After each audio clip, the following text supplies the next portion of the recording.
Hi, welcome back. Today we are making a serious eats recipe called 3-ingredient stovetop macaroni. Um, I did make a video of this a year or so ago. However, I have perfected it, so don't worry about that recipe. Watch this one. So the original recipe for Serious Eats 3-ingredient stovetop mac and cheese had you putting 4 ounces of pasta, 4 ounces of cheese, and 4 ounces of evaporated milk. And I don't cook in those quantities. Anytime I make pasta, it's always an 8-ounce serving. Well, it's not really a serving, but it's always 8 ounces at a time. So I'm changing the recipe so that it more aligns with the quantity of pasta I use at once. So this is 8 ounces of, what is that curly Q stuff called? I don't know what that is. Spiral macaroni. Elbow macaroni was the original recipe. Go ahead and put enough water in the pot to just cover the macaroni. Reason being is that we're not going to drain the water after the pasta is cooked. We're going to leave the remaining water in there to use with the sauce.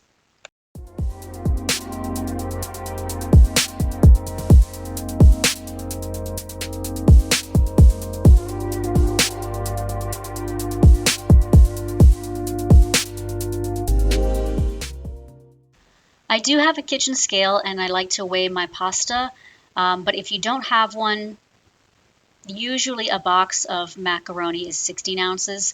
I know if you get the more expensive lower carb pasta, they're probably going to come in 8-ounce or smaller packages, so keep that in mind. The box I used was 16 ounces, and then I just used half of it. You don't have to measure the pasta that much. You can usually tell in some boxes the halfway point is within that plastic window, so you should be able to see when it's at that spot.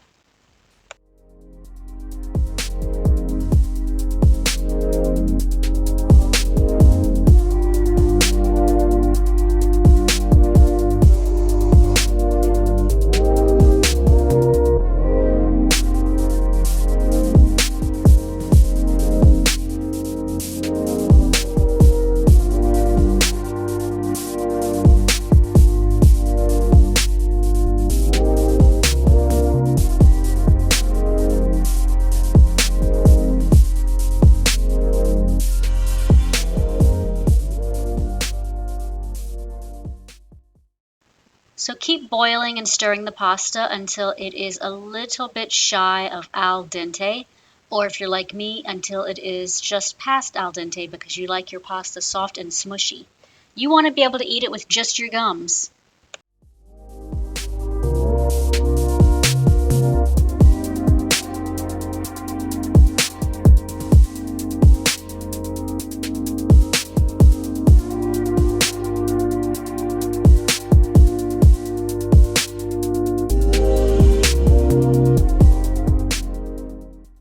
So here I'm trying to get a gauge of how much water is left, and that is where it's indicating on my spoon.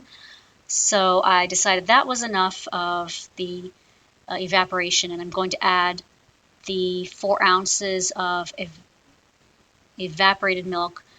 If you don't have a scale, it also ended up being 3 3/4 cup. If you want to make this vegan, you can go ahead and use coconut milk. I read that that was a very good substitute for this. So you're going to add that to the pot with the pasta and the pasta water. Don't drain any of the pasta water, and then stir that fairly well. Let this boil on medium heat.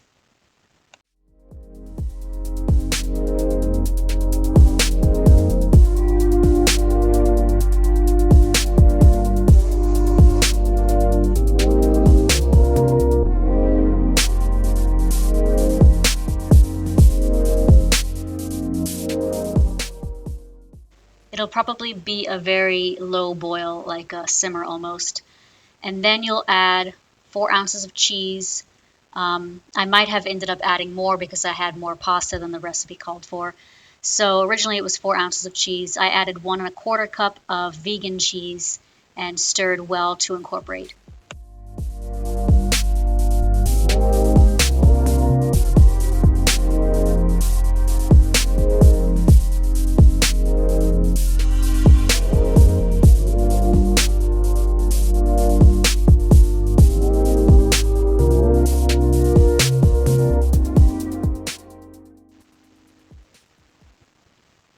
So this is the type of cheese I was using, the So Delicious brand vegan cheddar. This will work with pretty much any cheese or vegan cheese that's based on a hard type cheese like mozzarella, probably even Parmesan, cheddar, dare I say American, Colby, pepper jack, that Mexican mix. You're going to want to stir it a lot here.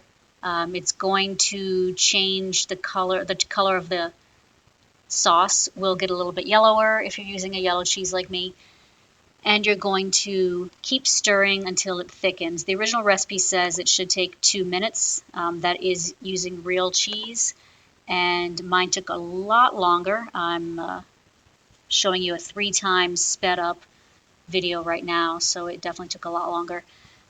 When you're melting cheese, you also want to use a low heat because I think that helps it melt faster. I know when you're making grilled cheese sandwiches, you want a low heat because if it's high, you'll burn the toast before the cheese melts.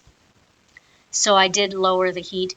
And then I decided it wasn't yellow enough, so I added a little bit more cheese that was in the package. I still think it's about 1 1/4 cup. But obviously if you have extra cheese on hand, that will help, as you can just kind of eyeball how much cheese you want and how yellow the sauce is for your liking. It's also going to thicken up here, so check the sauce dripping from the spoon periodically and see if it's thick enough before you stop stirring.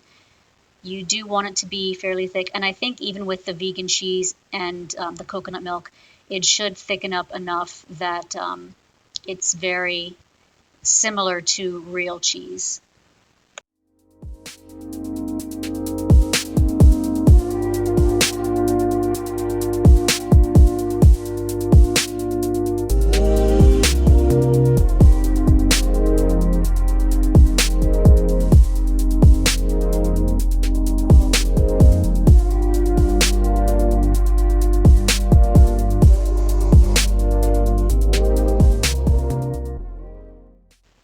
It was at this point that I decided the cheese was thick enough for me to stop stirring and continue on. It does sort of stay on the spoon. It doesn't slide off right away or droop off liquidy like, so that is why I decided to go ahead and continue. Now that is the end of the entire Serious Eats recipe. I wanted to add something else. My friend gave me some grape tomatoes, and I tried to turn them into sun-dried tomatoes in the oven, and they're not quite sun-dried enough. But I used a bunch for salads, and then I had a whole lot extra, so I thought I would throw it into the macaroni and cheese because I believe it would taste a lot better. If you want to make sun-dried tomatoes yourself, go ahead and stick them in the oven at 250 for 2 hours, rotated halfway. I did 200 degrees for 2 hours, and that was not quite enough.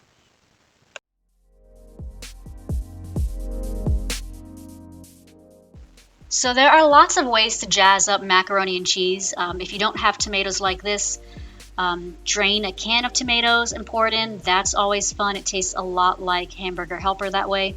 You can throw in some ground beef. If you want it to be vegan, you can throw in some broccoli. Spinach might be good too. Tofu would be good. I think chicken breast would be good. What am I missing? Bacon would be good. So let me know in the comments what you like to add to your macaroni and cheese. If there's something that people think is weird, or if you added something super common that I completely forgot about. And then I added this Creole seasoning to make it a little spicier. The recipe originally does not call for any seasoning, so you know white people wrote it. Salt, pepper's fine, whatever you like.